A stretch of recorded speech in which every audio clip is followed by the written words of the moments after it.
ये तस्वीरें आप देख रहे हैं दिल्ली यूनिवर्सिटी की, जहां पर तमाम स्टूडेंट्स, महिलाएं, लड़कियां प्रोटेस्ट कर रही हैं महिला सुरक्षा को लेकर के। दरअसल जिस तरह से 2012 में दिल्ली में निर्भया कांड हुआ और उसके बाद से हमने देखा कि किस तरह से तमाम दावे सरकार की तरफ से किए गए महिला सुरक्षा को लेकर के। फास्ट ट्रैक कोर्ट जैसे कानून बनाए गए और ये कहा गया कि जल्द से जल्द महिलाओं को न्याय दिया जाए, महिला अपराध पर जो है अंकुश लगाया जाए।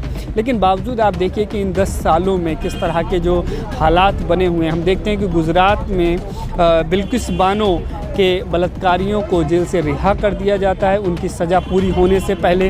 हम देखते हैं कि हाथरस में किस तरह से एक बेटी के साथ में गैंगरेप किया जाता है और उसको रातों रात उसके शव को जो है वो जला दिया जाता है। पुलिस प्रशासन की भी किस तरह की भूमिका जो है उस मामले में नज़र आती है। हम देखते हैं कि उन्नाव में एक पीड़िता के पूरे परिवार को जो है किस तरह से सिस्टम और सरकार के द्वारा जो है निशाने पर लिया जाता है, उसे इंसाफ नहीं मिलता है। तो हम देखते हैं कि इन 10 सालों में हालात सुधरने की बजाय और भी ज़्यादा बद से बदतर होते हुए नज़र आते हैं। तो उन्हीं सारी चीज़ों को लेकर के यहाँ पर तमाम जो है स्टूडेंट्स हैं, तमाम एक्टिविस्ट महिलाएं जो है वो प्रोटेस्ट यहाँ पर कर रही हैं और उन्होंने जो है अपने एग्जीबिशन के माध्यम से जो है चीज़ें दिखाने का यहाँ पर प्रयास किया है। जो कि आप देख सकते हैं कि महिलाओं की जो स्थिति है वो आज भी किस तरह की जो है वो बनी हुई है। तमाम आंकड़ों के ज़रिए, तमाम तस्वीरों के ज़रिए जो है ये बताने का प्रयास यहाँ पर किया गया है। तो हम यहाँ बात करेंगे और पूछेंगे कि आखिर वो क्या कुछ कहना चाहती हैं इस तरह के जो पूरे हालात बने हुए हैं उसको लेकर के। मुझे लगता है देश में प्रगति की ओर देश नहीं बढ़ा है। हमारा महिला सुरक्षा के मुद्दे को लेकर हमारा देश जो है वो दिन प्रतिदिन दंगाइयों का देश बन रहा है, जहाँ पर आराम से एक भयहीन माहौल बना हुआ है, जहाँ पे अपराधी खुले छूट रहे हैं, जहाँ पर किसी को भी लगता है कि अगर आप अभिजात वर्ग से आते हैं, अगर आप प्रभुत्वशाली वर्ग से आते हैं, अगर आप राजनीतिक किसी ऐसे शक्तिशाली राजनीतिक गुट से आते हैं जहाँ पर आप पुलिस को अपने जेब में कर सकते हैं, आप सत्ता को अपनी जेब में कर सकते हैं, तो आप छूट जाएंगे। आप छूट जाएंगे। जो पीड़िता हैं या फिर जो हाशिए से आने वाले लोग हैं या फिर कोई ऐसा व्यक्ति है जो पहले ही दबे कुचले समुदाय से आता है, उसकी आवाज़ को चुप कराना कितना ही मुश्किल है इस देश में, जिसके पास ना आर्थिक सुरक्षा है ना सामाजिक सुरक्षा है इस देश में। हमने देखा है अभी 10 सालों में क्या क्या हुआ है। हर रोज़ इस देश में न जाने कितनी घटनाएं घटती हैं। दिल्ली की जो हमारी राजधानी है, राजधानी में हर रोज़ 6 रेप के मामले सामने आते हैं और ये दिल्ली पुलिस का आंकड़ा है, ये मैं नहीं कह रही हूँ। सोचने वाली बात यह है कि अगर दर्ज 6 मामले हो रहे हैं और ऐसा महिलाओं का और ऐसा आंकड़ों का कहना है कि 3.8% महिलाएं ही पुलिस तक आती हैं, तो वो लगभग 90% औरतें जो दर्ज करा ही नहीं रही हैं ऐसे मामले, वो कहाँ जा रही हैं और क्या डर होगा इसी में कि अभी हम बात कर रहे हैं और इस देश में कोई ऐसी घटना घटित हो रही होगी किसी किनारे पे और सरकारें जो बात करती हैं, अमृत महोत्सव मनाती हैं। मुझे लगता है उस अमृत का हिस्सा है ना, वो सिर्फ कुछ लोगों को मिला है जो अमीर हैं, जो 1% 10% में आते हैं इस देश के, क्योंकि बाकी जो लोग हैं उनको वो अमृत नहीं मिला है। मोदी जी तो अभी भी कह रहे हैं, उन्होंने 3 दिन पहले संसद में किया कि अमृत काल में देश प्रवेश हो चला है। अमृत काल में प्रवेश कर गया है देश, ऐसा अमृत काल जहाँ पर 2 दिन पहले द्वारका में एक एसिड अटैक का मामला होता है, इसी दिल्ली में दिल्ली छावनी में रेप होता है, इसी दिल्ली में रंजीत नगर में रेप होता है, क्योंकि ये गरीब बस्तियों से आने वाली लड़कियां थी, इनका मामला बनता ही नहीं है कुछ। 2 दिन खबरों में रह के वो उड़ जाता है। मीडिया भी दोष है, सबका दोष है इसमें। एक समाज के रूप में हम सब इसके जिम्मेदार किसी ना किसी रूप में हैं, क्योंकि हम लोगों को गुस्सा ही नहीं आता, हम लोग के लिए आम बात हो चुकी है। जब महाराष्ट्र में बुलेरो खरीदी जाती है निर्भया फंड के पैसों से और नेताओं की सिक्योरिटी में लगा दी जाती है, लड़कियों की सिक्योरिटी की जगह, तो कोई सवाल नहीं उठाता है, वो बस एक राजनीतिक मामला बन के रह जाता है। इसी देश में जहाँ पर दिल्ली में आधी पुलिस की जो संख्या है वो नेताओं की सुरक्षा में लगा दी जाती है।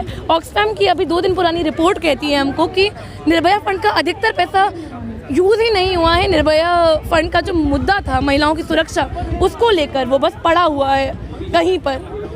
दिक्कत ये है कि तो क्या, जैसे आपने भी कहा कि ये छोटे लोग मतलब छोटी जात के या दलित महिलाएं खासकर, तो क्या ये महिलाएं नहीं होती है? महिलाएं क्यों नहीं बन पाते आखिर? मुद्दा इसलिए नहीं बन पाता। आप भी खड़ी हैं, आज हर कोई खड़ा है, मैं बाकियों के लिए भी खड़ी हूँ सर। महिला के साथ कुछ हो जाए तो कोई भी नहीं आता सर। आप आ जाइए, रंजीत नगर रेप मामले में भी हम लोग खड़े रहे हैं संघर्षशील महिला केंद्र से, और हम इन मामलों से तो सहमत है ना, लोग नहीं होता है ना। हम कहते हैं कि लोग महिलाओं का मुद्दा है, पर ये समाज पहले से ही बटा हुआ है, हम इसको बांट नहीं रहे हैं। बिल्किस बानो के अपराधियों को 15 अगस्त को स्वतंत्रता दिवस के दिन छोड़ दिया जाता है उनकी निर्धारित सज़ा की अवधि से पहले ही, और लोग उसका जश्न मनाते हैं क्योंकि वो एक प्रभुत्वशाली जाति से प्रभुत्वशाली वर्ग से राजनीतिक फ़ायदा देखकर कुछ ना कुछ एक संदेश देने के लिए कि आप कोई भी हो, इस समय गुंडागर्दी इतनी बढ़ गई है कि आप सुरक्षित नहीं हैं, महिलाएं सुरक्षित नहीं हैं। और महिलाओं की सुरक्षा का मामला सिर्फ सड़कों का नहीं है, महिलाओं की सुरक्षा का मामला शिक्षा का भी है, महिलाओं की सुरक्षा का मामला रोजगार का भी है।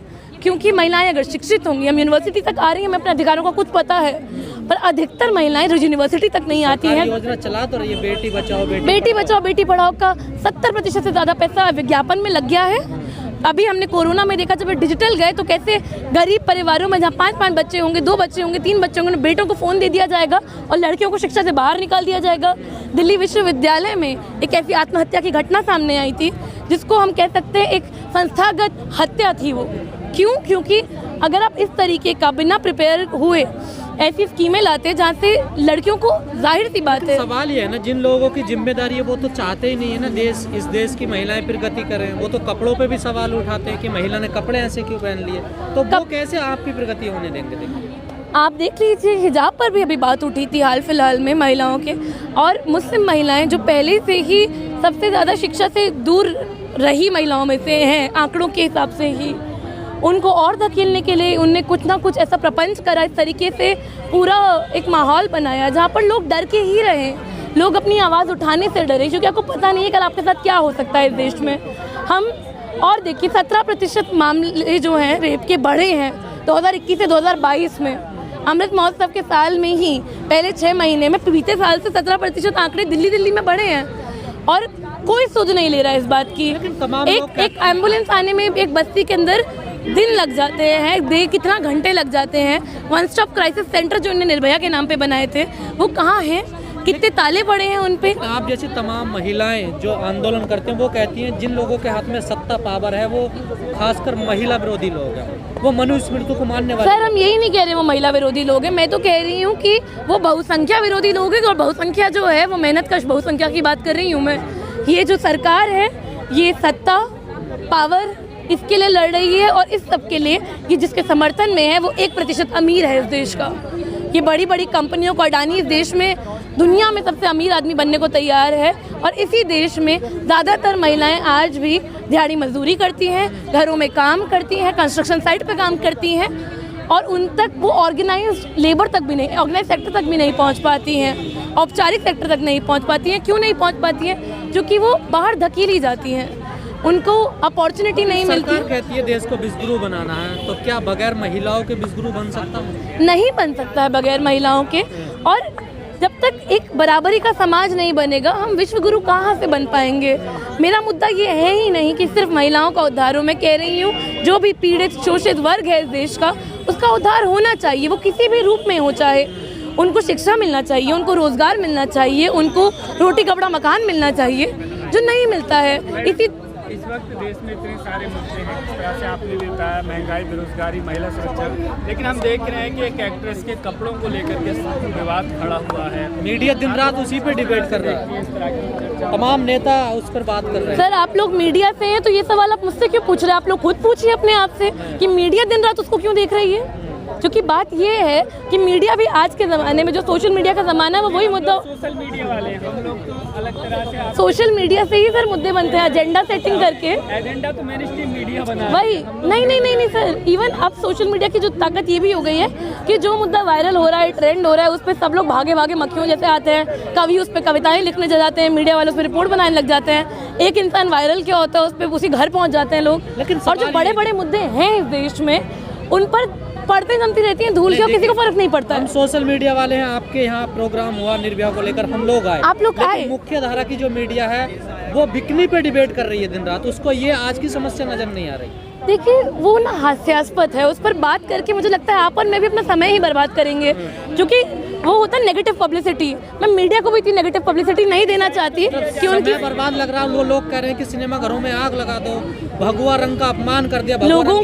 लोगों को ध्यान भटकाने के लिए आप कोई भी मुद्दा पकड़ा दीजिए जिसमें मनोरंजन हो, क्योंकि ना एक बड़ा तबका थका हुआ भी है। मुझे लगता है वो गंभीर खबरें से ज़्यादा अब मनोरंजन देखना चाहता है कि किसने क्या कपड़े पहने, किसने कौन सा वीडियो लाया, कौन सा हिंदू मुस्लिम का कौन सा बवाल हुआ, पाकिस्तान में कौन सा मैच जीत गए।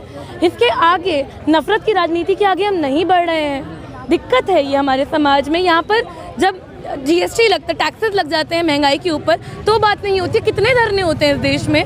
रंजीत नगर में एक लड़की का रेप हो जाता है, उस पर कितना, नाबालिग बच्ची जो हैंडपंप से पानी भरने गई है, क्योंकि आज भी हमारी देश की राजधानी में घरों में पानी नहीं आता है। ऐसे देश में रहते हैं हम, नलों में पानी नहीं है, टैंकर का वेट कर रही हैं। लड़कियां स्कूल नहीं जा पा रही हैं क्योंकि उनकी माँ ने उनको घर पे रोका कि पानी आ जाएगा 2 बजे, आप घर पे रहिए।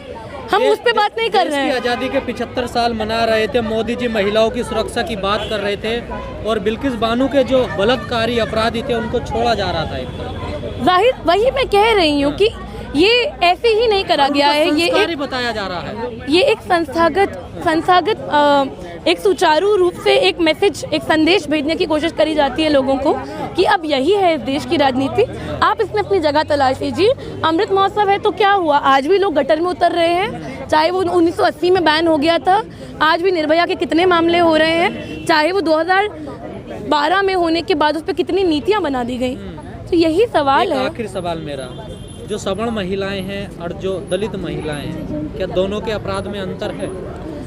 देखिए, अपराध एक ही तरीके का है। जो महिला जिसके साथ जो बीतती है, जिस तरीके के साथ हिंसा होती है, वो एक ही तरह की होती है। मैं महिलाओं को अलग अलग करके नहीं देखूंगी, और मैं बोलूंगी जो ये तंत्र है, जब ये देखता है, जब कोई कंप्लेन कराने जाता है, तो वो सिर्फ ये नहीं देखता कि कंप्लेन क्या है, वो देखता है कंप्लेन किसके खिलाफ है, कंप्लेन कौन कर रहा है, वो कितना अभिजात वर्ग से आता है, कितने गरीब वर्ग से आता है।